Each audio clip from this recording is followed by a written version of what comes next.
नमस्कार। आप सभी का स्वागत है मेरे यूट्यूब चैनल रीमेक एडुपाथ में।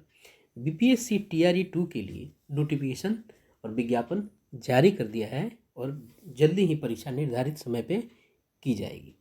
यह वीडियो जो है 6 to 8 के शिक्षक बनने वाले अभ्यर्थियों के लिए है। इस वीडियो के माध्यम से हम आपको जानकारी देंगे कि कौन से व्यक्ति, कौन से अभ्यर्थी 6 to 8 के शिक्षक बन सकते हैं, उनके लिए योग्यता क्या निर्धारित की गई है। इसके अलावा इस वीडियो के माध्यम से एक बहुत बड़ी सूचना आपको कॉमर्स छात्रों के लिए है कि कॉमर्स के छात्र अगर कॉमर्स के अभ्यर्थी हैं तो वो किस श्रेणी में शिक्षक बन सकते हैं। चूँकि कॉमर्स के शिक्षक 6 to 8 में शिक्षक बनते आ रहे हैं, पूर्व से भी जो 2011-12 में जो टेट हुआ था, फिर आगे टेट हुआ, उसमें सामाजिक विज्ञान में वो बनते आ रहे हैं। उनके लिए विशेष अनुमति हर परीक्षा में वो निर्धारित की जाती थी, अब विशेष अनुमति दी जाती थी। लेकिन इस विज्ञापन में क्लियर कर दिया गया है कि वाणिज्य के जो भी अभ्यर्थी हैं वो इस जो परीक्षा है 6 to 8 के शिक्षक बन सकते हैं, वो फॉर्म भी भर सकते हैं। तो इस वीडियो के माध्यम से ये भी जानेंगे कि 6 to 8 के किस श्रेणी के वो शिक्षक होंगे और भी सारी जो अर्हताएँ हैं वो हम आपको बताएंगे कि कौन योग्य व्यक्ति, योग्य अभ्यर्थी 6 to 8 के शिक्षक बनने के लिए होगा। तो आइए देखते हैं। सबसे पहला एक आपको एलिजिबिलिटी क्राइटेरिया है और मैंडेटरी क्राइटेरिया है कि आपको सिटीजन ऑफ इंडिया यानी भारत का नागरिक होना है। उसके बाद दूसरा है कि इस पद के लिए एनसीटीई द्वारा निर्धारित शैक्षणिक प्रशैक्षणिक, आपको जो भी आपने कार्यक्रम किया है शैक्षणिक और प्रशैक्षणिक यानी उसकी योग्यता आप धारित करते हैं वहीं एलिजिबल होगा। जैसे डीएड, ये सारी चीज़ें जो है, बीएड, ये इसको आपको कौन कराता है? एनसीटीई ही कराता है, शिक्षा परिषद द्वारा कराता है। ये राष्ट्रीय शिक्षा परिषद जो एनसीटीई है वही इसको कराती है। तो ये कह रहा है कि उसके द्वारा आप धारित योग्यता रखते हो, तो बीएड और डीएड सीधी सी बात है। उसके बाद है कि राज्य सरकार द्वारा या केंद्र सरकार द्वारा समय समय पर आहूत शिक्षक पात्रता परीक्षा। शिक्षक पात्रता परीक्षा टेट टेट टेट होगा। अब देखिए बहुत सारे राज्य अपने स्तर से टेट कराते हैं। तो टेट में आपका जैसे बिहार को अगर लें तो बिहार में बीटेट होगा और केंद्र है तो सीटेट होगा, केंद्र होगा तो आपका सीटेट होगा। अब आगे देखते हैं इस सीटेट और बीटेट के लिए क्या होगा। अब इसमें आगे है कि मध्य विद्यालय के अध्यापकों के लिए सीटेट पेपर 2 और बीटेट पेपर 2 या अथवा का मतलब है, यानी सीटेट के पेपर 2 में आप पास हो या बीटेट पेपर 2 में पास हो। ऐसा नहीं कि सीटेट के पेपर 1 में पास हो और बीटेट पेपर 1 में पास हो, या सीटेट के पेपर 1 वाले पास इसको नहीं भर सकते हैं, या अगर आपने बीटेट किया है और बीटेट के पेपर 1 में पास है तो आप इसको नहीं भर सकते हैं। आइदर सीटेट अगर पास किया है पेपर 2 में वो भर सकता है और बीटेट आपने पेपर 2 पास किया है वो भर सकता है। दोनों में से कोई एक होना अनिवार्य है। चलिए, हमारे लिए ये जानना जरूरी था, ये माध्यमिक विद्यालय के लिए, इसको हम अगले वीडियो में जानेंगे। आइए देखते हैं। अब देखिए इसमें कुछ परंतुक है। हम जानते हैं, सभी जानते हैं कि 2012 के पहले जो नियुक्त शिक्षक हैं वो टेट उन्होंने नहीं दिया है, तो उन्होंने क्या दिया है?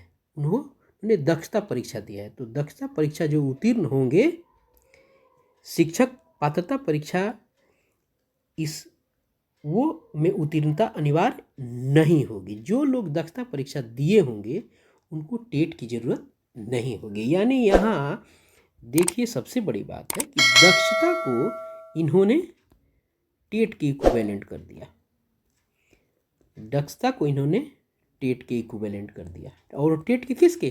पेपर 2 के। दक्षता को इन्होंने पेपर 2 के इक्विवेलेंट यहाँ ला के खड़ा कर दिया। यानी जो शिक्षक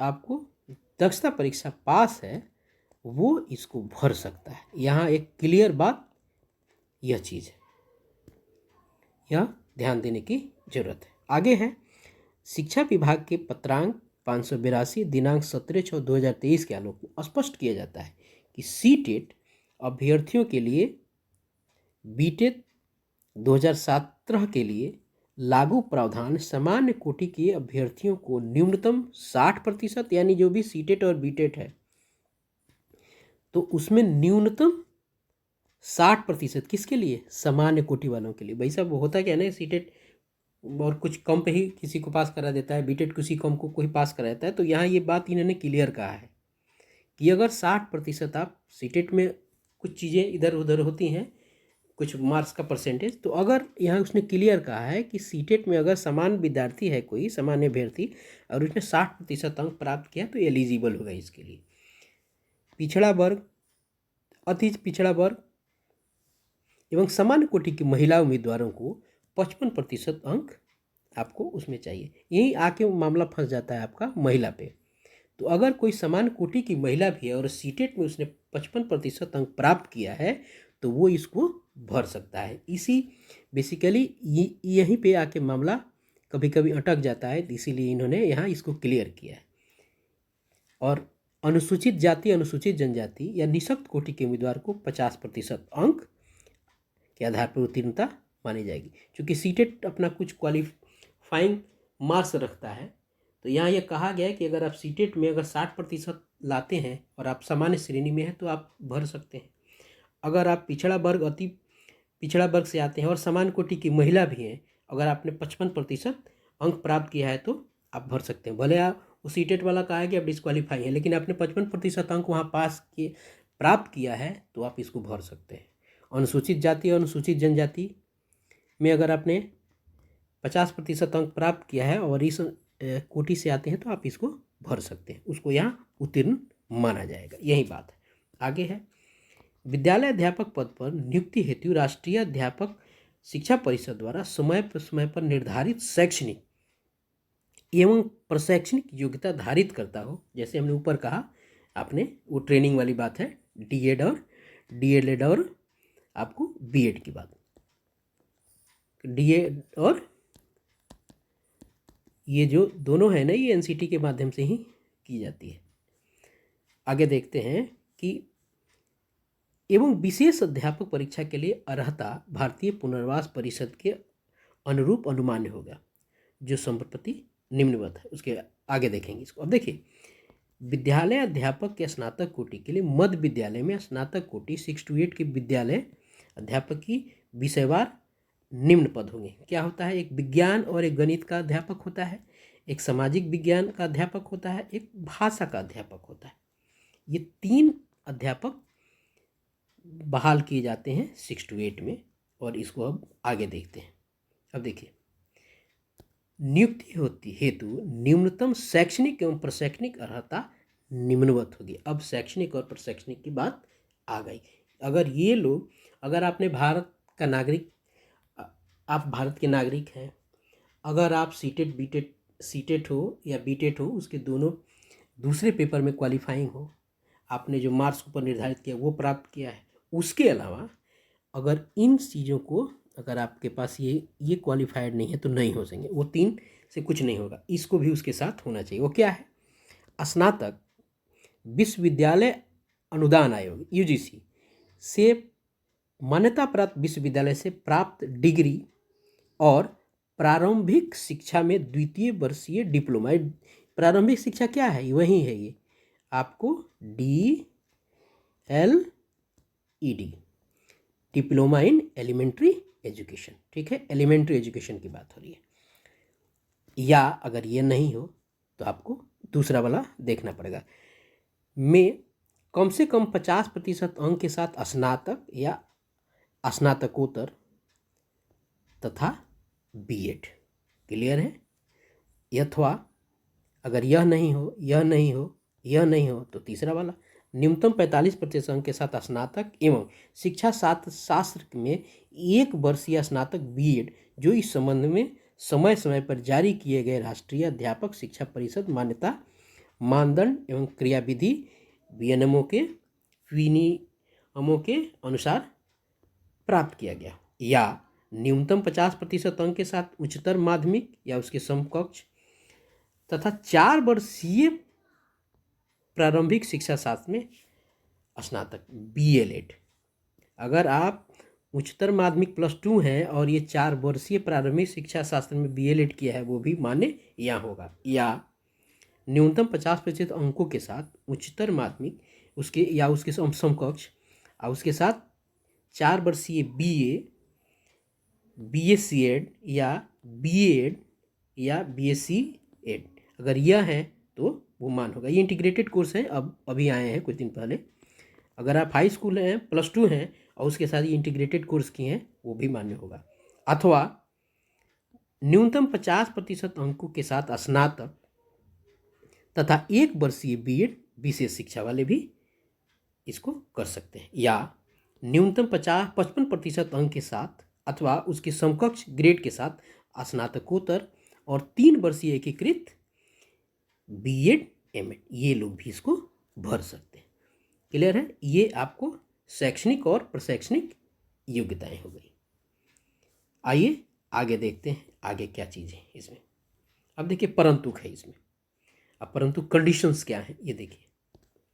शिक्षा शास्त्र में डिप्लोमा विशेष शिक्षा एवं BEd विशेष शिक्षा के लिए केवल भारतीय ये विशेष शिक्षा वालों के लिए 270 जो पद आए हैं उसके लिए वो पुनर्वास परिषद से, ये तो ऊपर वाली सारी क्वालिफिकेशन होनी चाहिए, और जो वो BEd विशेष शिक्षा में किए हैं उनके लिए क्या है कि भारतीय पुनर्वास परिषद द्वारा मान्यता प्राप्त पाठ्यक्रम मान्य होगा। ऐसी योग्यता प्राप्त अभ्यर्थियों की नियुक्ति के बाद प्रारंभिक शिक्षा शास्त्र में आपको राष्ट्रीय अध्यापक शिक्षा परिषद द्वारा मान्यता प्राप्त 6 माह का विशेष प्रशिक्षण प्राप्त करना आवश्यक होगा। संबंधित विद्यालय अध्यापकों को इस प्रशिक्षण को पूर्ण करने हेतु 6 महीने का सवैतनिक अवकाश मान्य होगा। ये जब आएंगे तो इनको 6 महीने का एक सवैतनिक अवकाश इनको दिया जाएगा। क्या? इस एक राष्ट्रीय जो NCT के द्वारा 6 महीने का एक विशेष प्रशिक्षण इनको दिया जाएगा, इस विशेष शिक्षक वाला को जो आएंगे शिक्षक बनेंगे उनको। आगे देखते हैं सामान्य शिक्षकों वाली कंडीशन। वर्ग 6 से 8 में भाषा विषय के अगर शिक्षक बनना चाहते हैं तो क्या करना होगा आपको? कौन करेंगे कि स्नातक स्तर पर प्रतिष्ठा या आनुषांगिक यानी सब्सिडियरी विषय के रूप में संबंधित भाषा पठित हो। ऐसा नहीं है कि MIL में पठित हो। अगर आप भाषा के शिक्षक बनना चाहते हैं तो या तो आप उसमें ऑनर्स हों या सब्सिडियरी के रूप में वो भाषा आपने पढ़ा हो।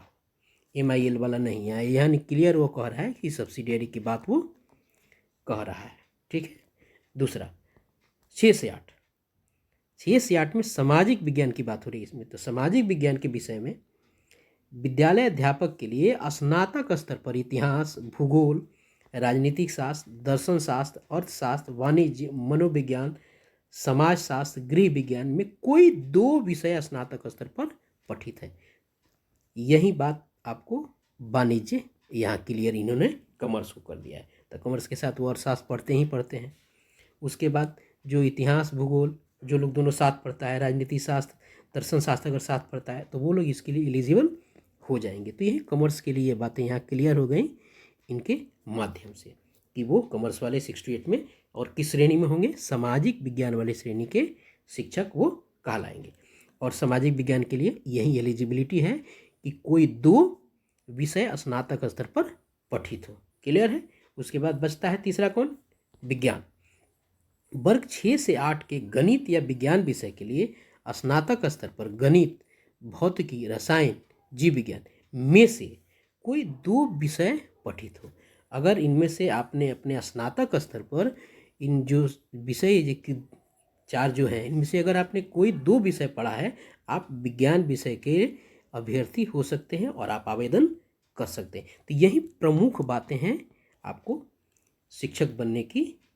ये आपको कंडीशंस हैं कि भाषा के लिए यह कंडीशन है, सामाजिक विज्ञान के लिए यह कंडीशन है और विज्ञान के लिए यह कंडीशन है।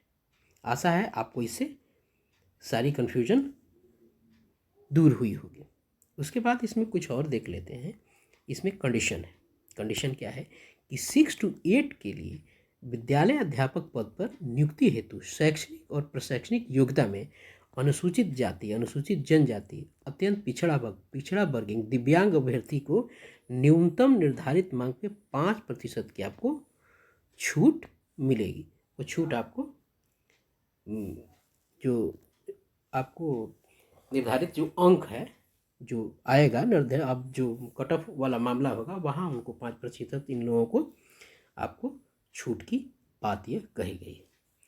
यही कुल मिला के सारी बातें थी 6 to 8 के शिक्षक बनने के लिए। आशा है आपको इससे लाभ हुआ होगा और आप अपडेट हुए होंगे, और इसके माध्यम से अगर आप इस सारी प्रक्रियाओं को और सारी एलिजिबिलिटी क्राइटेरिया को फुलफिल करते हैं तो आप 6 to 8 के शिक्षक बनने के योग्य हैं, और यदि आप योग्य हैं तो आवेदन अवश्य करें। Thank you so much. अपना ख्याल रखें। जय हिंद।